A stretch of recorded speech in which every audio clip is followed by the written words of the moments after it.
I'm joined on this Zoom call by Kevin Boothby, and the reason for the call came about following a phone call I received from Brian King, who many of you will know from his days at Shelbourne Park Stud. Brian was an Oxford man, tells me that he was going to Oxford Speedway when he was 12 years old, which, if anybody knows Brian, was a very, very long time ago. One of the points that he made was in relation to the upcoming opening of the Speedway, which is next Wednesday, the fact that there are 2,000 tickets and they cannot be bought for love nor money. In fact, they were sold out, I believe, about 2 weeks ago. So I wanted to get up to speed entirely on Oxford. No better person better to ask than Kevin. So Kevin, are you looking forward to next Wednesday? Oh yeah, massively, Floyd. I mean, it's been overwhelming, the response to the people in Oxford, and look, we could have sold probably another 2,000 tickets, to be fair, but I wanted to put a limit on it to make sure we put a proper show on. We've got a lot of new staff, their first night ever working for us, so we just wanted to make sure that we put a proper show on for the 2,000 people turning up. Yeah, I mean, the enthusiasm, we've mentioned this before, but the enthusiasm for the local community for Oxford is not like anything I've ever seen. Oh, it's staggering. I mean, look, we're nearly sold out now for the next fixture on the 20th. So I think we're going to go live tonight with a fixture on the 27th, a cup match. So again, there is Speedway. I mean, it's crazy to think that, we're putting tickets on sale and we're selling out quickly. And then there's stories around Oxford, people who've bought tickets trying to sell them on for silly money, which is staggering, to be fair. But it's the city's got a massive buzz about it. I mean, even BBC Radio Oxford, they're doing a live show from there next Wednesday night. So their show is all from the stadium with a commentator, and we've got, I think, 10 different press agencies coming up to cover the Speedway night. So it's just massive for the city, to be fair, and look, and the next step will be getting the racing on, the ground racing, which will be top class there. It is a proper venue, and everybody concerned has done a good job. We've still got work to do. We won't have the downstairs bar open, but upstairs will be done. Obviously, we ain't got the main kitchen put in yet. That won't be installed till May. So there's a lot of work to be done, but it's a big project, Floyd. Do you know what I mean? But it's so nice to think come Wednesday night, the place will be packed, Yeah. And in terms of the greyhounds, I believe that you're thinking about hopefully applying for your license within the next month. Yeah, we like to think we've got about, look, we've always put timescales on it, and I've put a lot of timescales on it in the past, and I've been many a mile out. But we're looking at 3 weeks now to get everything done, so then we can get a license.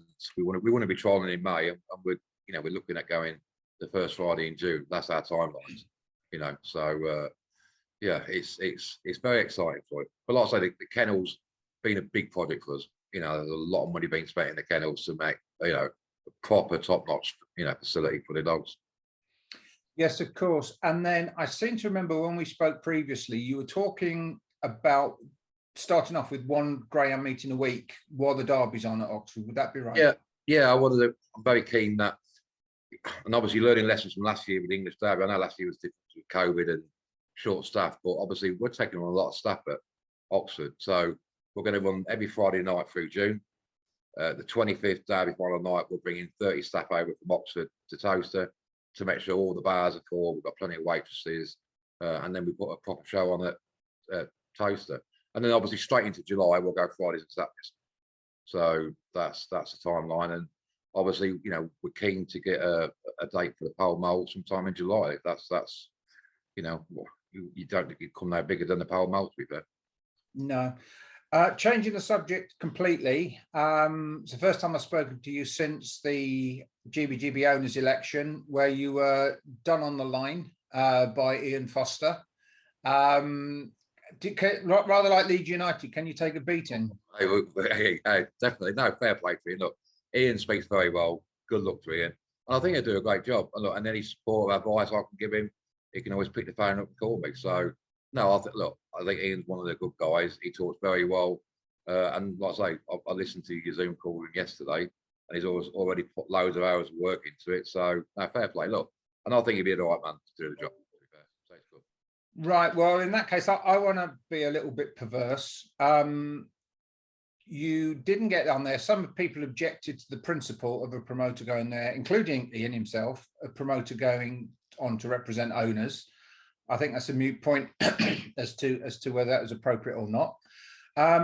However, would you still consider going on as a promoter? And I know the objections are, you know, you'll never get on because you'd have to be recommended by the RCPA, and those are the GBGB rules. But if we look back for a precedent, the original GBGB rules said that it was a member of the GTA that had to represent the practitioner, because originally under Donahue, there was only going to be one practitioner representative. That was changed to make it two. But when Ricky Holloway resigned and it was clear that the Greyhound board couldn't deal with anybody from the GTA, they moved the goalposts and allowed Peter Harnden to come in, who wasn't representing an organisation.